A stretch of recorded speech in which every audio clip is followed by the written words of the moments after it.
Good morning all. The topic of presentation is the effect of topical anti-glaucoma medication on the lacrimal drainage system, a prospective case control study. As you all know, glaucoma is a chronic progressive optic neuropathy that usually needs reduction of intraocular pressure to prevent disease progression.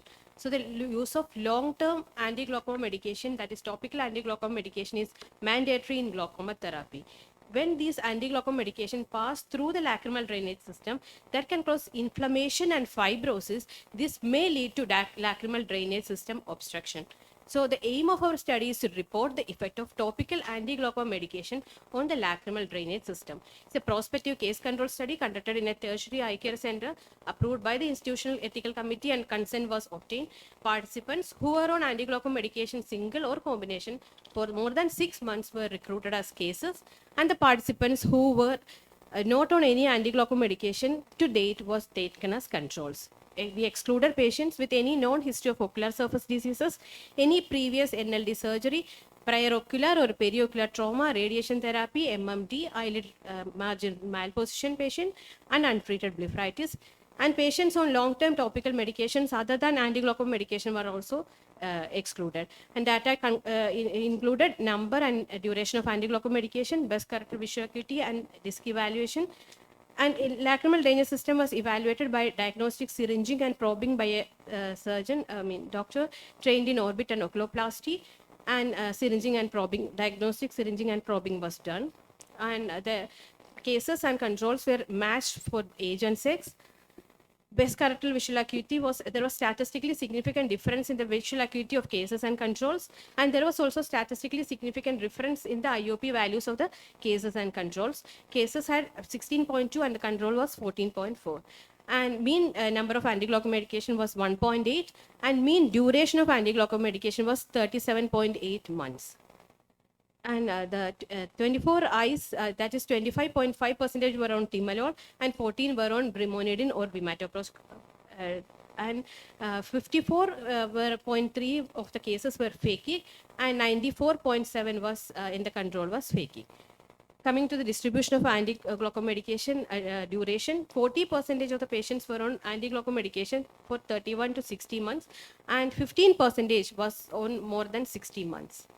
And 28.7% of the eyes in cases had punctal stenosis, and only 3.2 in control group had punctal stenosis, and 3.2% had in the case group had a combination of lid laxity, eversion, stenosis, etc.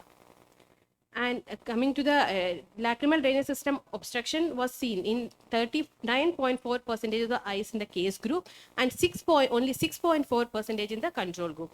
And there was a statistically significant difference in the LDSOs in the case group compared to the control group with a significant p-value. And the use of anti-glaucoma medication was significantly associated with increased risk of obstruction with an odds ratio of 9.5 to 1 with a significant p-value. And there was no statistically significant difference in the LDSO between the drugs. However, timolol was found to have more LDSO, that is 44.4%, followed by latanoprost. Coming to the duration of the anti-glaucoma medication, among the cases, the mean duration of anti-glaucoma medication in eyes with LDSO was 49.6 plus or minus 26 months. And there was statistically significant association between the duration of anti-glaucoma medication and the LDSO with a significant p-value. The risk of LDSO increases significantly with longer duration of anti-glaucoma medication usage, particularly beyond 30 months, and with an odds ratio of 7.2 in more than 60 months. And 45.8% of the patients on timolol had an obstruction. And punctum was the most common site of obstruction in 88%, and upper LDSO, lacrimal drainage system obstruction, was more compared to the lower LDSO. Coming to the discussion, this is a prospective case control study, included 188 eyes, 94 cases, and 94 controls. Cases had significantly worse visual acuity compared to the controls. This is in agreements with the Cedar et al. Study. And risk of LDSO increased significantly with increased duration of anti-glaucoma medication with an odds ratio of 7.8 for more than 60 months. Findings were consistent with Kasakoli et al., who reported significant with higher incidence of LDSO in higher duration, longer duration. And longer duration of AGM must have induced inflammatory reaction over more time, causing more incidence of LDSO. Upper LDSO was common than the lower LDSO, which was in accordance with the Singh et al. Study also. And the increased obstruction of the upper LDS than the lower LDS can be due to its proximity to the conjunctiva, causing more inflammation. So there are similar studies. Ours is a prospective control study, and Kasagoli et al. Also had a prospective case control study similar to us, which studied a duration of 2 weeks to 13 years. Ours was like 6 months to 60, more than 60 months. There was no, to our knowledge, there was no study which looked into the effect of topical anti-glaucoma medication to the anti-lacrimal drainage system obstruction in Indian eyes till date. The case example, POIG patient who was on brimonidine timolol combination 4 years, and you can see the raised tear film high, and the punctum is almost fully stenosed, almost not visible. And this patient, 72-year-old patient with anti-glaucoma medication for more than 30 months with a nasolacrimal duct obstruction. And this is a POIG patient on latanoprost, 43 months, showing punctal scarring and punctal stenosis. So what was known before the study said chronic IgM can produce ocular surface inflammation. Previous studies showed a prevalence of 20%. Timolol and brimonidine were the suspected drugs. This study quantified the risk of about 7.8 for more than 60 months. Study finds higher LDSO prevalence like 39.4%. Timolol was most associated. Upper LDSO is more common than the lower LDSO. So duration of AGM was a major risk factor. Upper LDSO was more common. So we recommend routine screening for lacrimal drainage dysfunction in patients on long-term AGM. Thank you.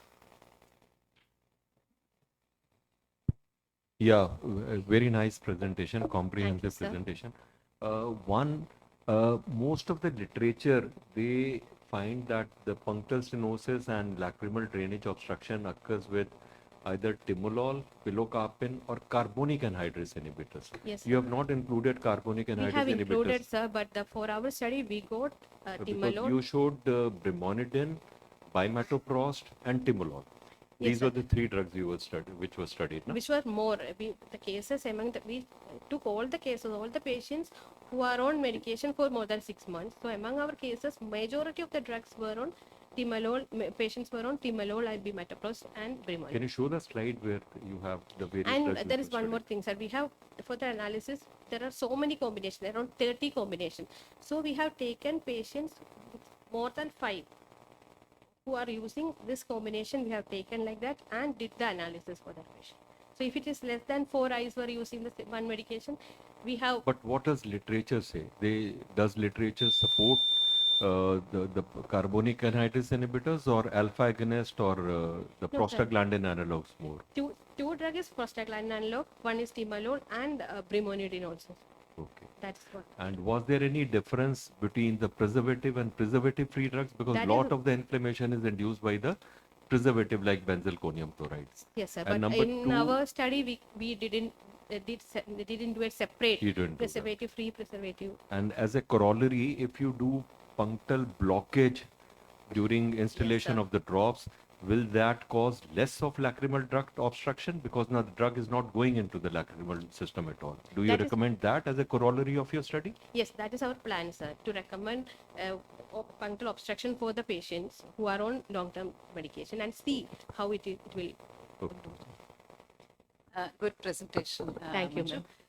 I agree with what Dr. Bhalla said because you've done the study. First, you said, it's the first Indian study. Do you think there should be some difference between Indian eyes and, let's say non-Indian eyes, or? Not much, sir, but madam, but inflammation can vary, like a grade of inflammation, maybe there is a difference, that is one thing. And the practice, what we usually say, whether they are advising punctal occlusion or not, we don't. So, it's a very good study, but what would have been good, like you're suggesting, is if you had some takeaway, because, instead of just saying that this is what it is, which is, we know it, we know that this can cause, LSD. Now, would have been good to really look at if you put in some practices, like, a punctal occlusion, and then saw the difference. That is that would probably, that should be the extension of the yeah, study. yeah, I'm sure. because that would have been a better option, because then it's a takeaway saying that if you do this, then your, Yes. inflammation is lesser. And just one quick thing. So you said upper stenosis was more, you said, or lower was more? No, ma'am. It's not like the punctum. Upper lacrimal drainage system obstruction. So Was more. punctal changes were more than the other nasolacrimal duct obstruction and all. I mean, I'm just looking at it because I would think that because the way the drug would stay in the eye, the lowers would be more exposed to, No, ma'am. No, it's not the upper punctum and lower punctum. It is the upper lacrimal drainage system. Sure. That's punctum. Both the punctum comes in the upper lacrimal Sure. drainage system. Okay. Okay, thank you.